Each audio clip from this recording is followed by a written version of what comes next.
ce que j'ai proposé à mes élèves, c'était différents défis avec le robot Dash. Il y a un premier défi où est-ce qu'il y avait 2 robots qui devaient rouler les deux, un en direction de l'autre, se dire bonjour et retourner. Un autre défi où est-ce qu'il y avait 3 quilles et les élèves devaient programmer de façon à faire tomber chacune des 3 quilles, mais les 3 quilles avec des distances différentes entre elles, tout ça. Et puis le dernier, on a fait un parcours avec des blocs en mousse et ils doivent passer dans le type de labyrinthe sans toucher les blocs.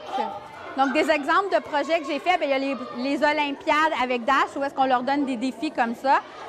Avec Scratch, on a fait des labyrinthes avec Scratch, différents types de labyrinthes, différents niveaux. Et après, on invitait les autres élèves des autres classes à venir essayer nos labyrinthes. On crée des histoires d'Halloween, de Noël, où est-ce que... Et après ça, ils doivent faire une présentation Scratch avec ça. Aussi, ce qu'on a fait avec Scratch, on a fait un projet sur les dinosaures.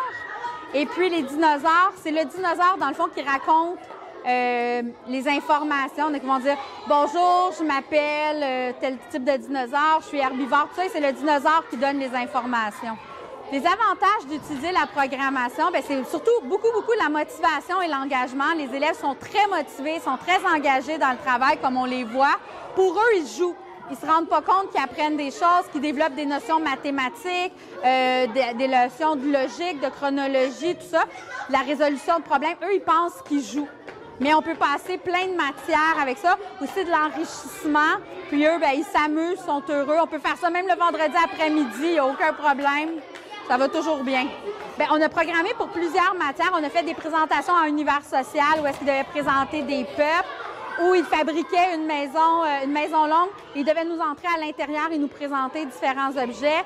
En français, on programme les histoires qu'ils ont fait, donc la chronologie. Et des fois, quand ils programment, ils se rendent compte que dans leur texte, ils ont oublié une partie. Parce que quand ils programment, ça ne fonctionne pas, il manque un bout. Alors là, ils retournent dans leur texte, le modifier. En mathématiques, on travaille la conversion de mesure, la géométrie, les opérations, plusieurs choses comme ça. Les difficultés que j'ai rencontrées au début, c'était plus des difficultés par rapport à moi. Parce que moi, je me sentais pas prête. J'avais l'impression au début que je devais tout connaître de la programmation pour être capable de l'enseigner à mes élèves. Puis à un moment donné, j'ai eu un lâcher-prise, j'ai pris des risques et je les ai laissés aller. Et j'ai vu qu'ils étaient vraiment bons, puis ils m'apprenaient des choses. Ils ont dépassé mon niveau et des fois, je leur posais des questions et c'est eux qui m'aidaient. Et mon conseil pour les profs qui commencent, qui ont des craintes, c'est vraiment d'essayer. Essayez-le, puis vous allez voir, c'est vraiment bien. Les élèves aiment ça. Nous, on aime ça. Les élèves apprennent plein de choses en s'amusant. Mais c'est vraiment, faut accepter de prendre des risques puis accepter qu'on ne contrôle pas tout. Puis, c'est rapidement, en le manipulant. Moi, des fois, je partais la fin de semaine avec un robot à la maison, je l'essayais, puis ça va vraiment vite. Puis après ça, les idées arrivent toutes seules, là. Puis il y a plein d'idées sur Internet de projets et de choses comme ça.